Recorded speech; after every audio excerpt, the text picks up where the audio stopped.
Zougban est un village de la sous-préfecture de Brobo, dans la région de Gbeke. La communauté scolaire sur place est estimée à plus de 300 personnes.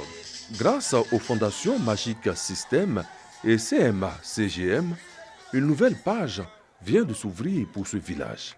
Elle dispose désormais d'une nouvelle école primaire. Cette école a été construite avec amour.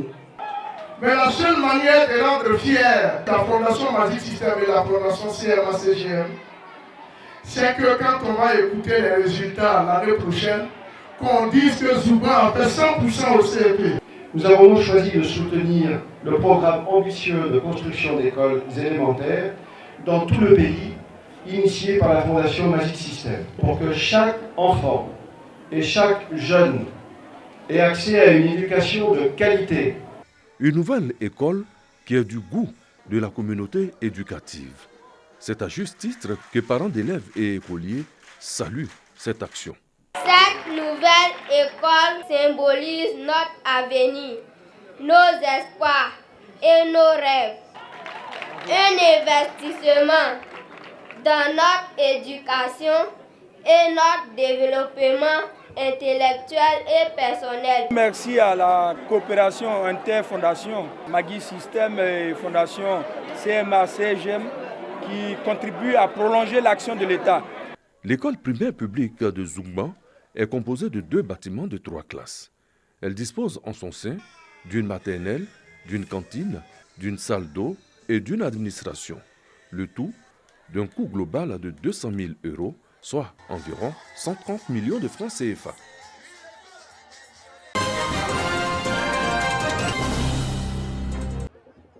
Troisième édition des journées de retrouvailles à Diakoura, village de la commune de Satamasoukourou, région du Hambol. L'autonomisation des femmes de la localité au centre des festivités. Pour l'occasion, les femmes ont bénéficié d'un moulin avec 2 broyeuses, un don de l'ONG Masse des Eaux. Les autorités locales ont procédé à l'inauguration de l'infrastructure à la satisfaction des bénéficiaires. Nous mettions des heures à écraser les céréales et certains tubercules comme le manioc. Maintenant, avec ces machines, nous aurons un gain de temps.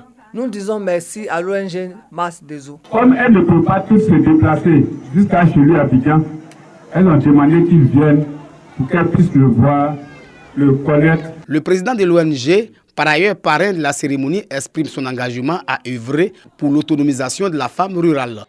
C'est une occasion pour beaucoup de femmes d'avoir une activité génératrice de revenus et cela contribuera à l'autonomisation de la femme. La journée de retrouvailles à Diakoura est une initiative de la mutuelle de développement de la localité. Objectif, réunir les filles et fils pour le développement durable de leur village.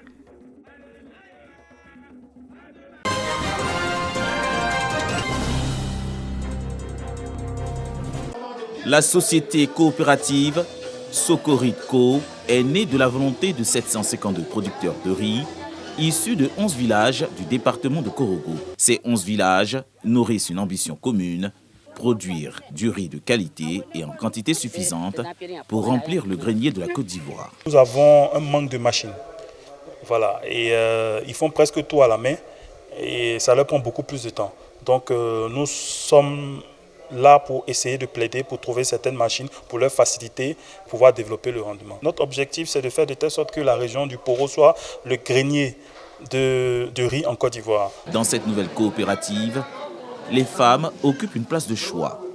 Elles s'engagent à faire de leur coopérative un instrument indispensable dans l'atteinte des objectifs du gouvernement en matière d'autosuffisance en riz. Plus on est nombreux, plus vite on atteindra nos objectifs. Et donc aujourd'hui, c'est une coopérative que nous allons suivre de près, que nous allons aider, que nous allons guider pour que rapidement nous puissions atteindre nos objectifs. Nous avons vu les prémices, c'est des actions fortes, c'est des prévisions importantes qu'il faut pouvoir tenir. Mais sans le soutien de l'État de Côte d'Ivoire, ça sera difficile. À ce jour, la société coopérative des riziculteurs du département de Korogo compte en son sein 752 membres, dont 536 femmes. Superficie exploitable, environ 1300 hectares. Son siège est à Korogo.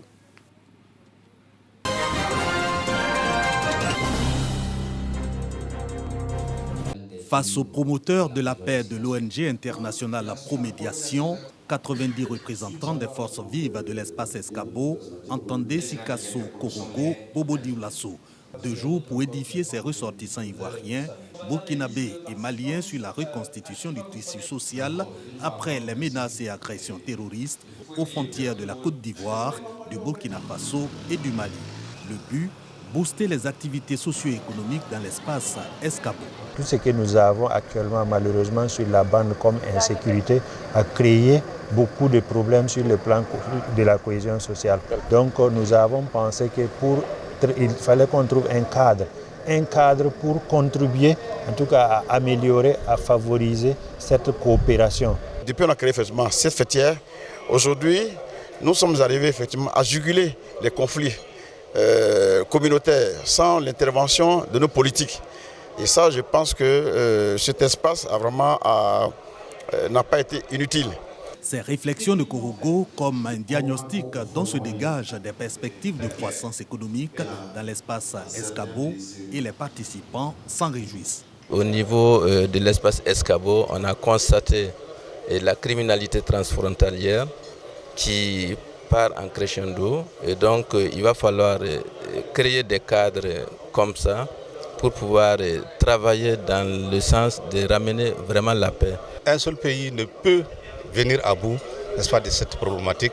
Donc il va falloir conjuguer nos efforts et essayer de séminer ensemble pour trouver des solutions collaboratives, n'est-ce pas, nécessaires au développement, n'est-ce pas, de nos communautés. L'ONG internationale Promédiation promeut depuis sa création en 1992 la paix et la cohésion entre les populations des 7 États signataires de l'initiative d'Accra. Sa prochaine rencontre de haut niveau va mobiliser, toujours sur financement des Pays-Bas, dans la région du Bunkani, 2 zones frontalières, le district des Savanes en Côte d'Ivoire et la zone des hauts bassins et des cascades au Burkina Faso.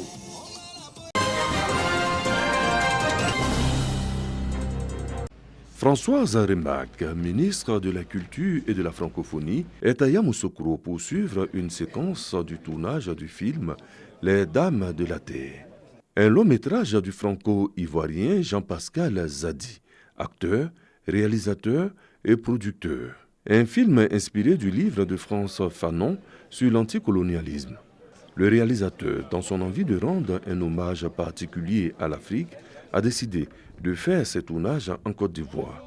Pour lui, c'est une mission panafricaine qui intègre plusieurs acteurs ivoiriens tels que Akissi Delta, Wabei, Bidéfer, etc. Mais l'inspiration, c'est essayer de faire un film en Afrique, pour l'Afrique, mais aussi pour nous qui sommes aussi en Europe là-bas, et faire un truc qui rassemble tout le monde et qui nous met en valeur, quoi. Un film grand comme les États-Unis, mais en tout cas en Afrique, avec des figurants africains, avec aussi des acteurs ivoiriens. Le choix de Yamoussoukro et sa basilique Notre-Dame de la Paix est un honneur qui est fait à la Côte d'Ivoire tout entière. Par ma voix, la population du district dit merci aux réalisateurs, aux acteurs, aux promoteurs de ce film d'avoir choisi Yamoussoukro. La capitale politique, sans oublier aussi que c'est le village natal de Félix Houphouët-Boigny, celui qui nous a offert cette belle basilique et qui y repose pour l'éternité. C'est un honneur fait aussi à son Excellence, Monsieur le Président de la République, Monsieur Alassane Ouattara.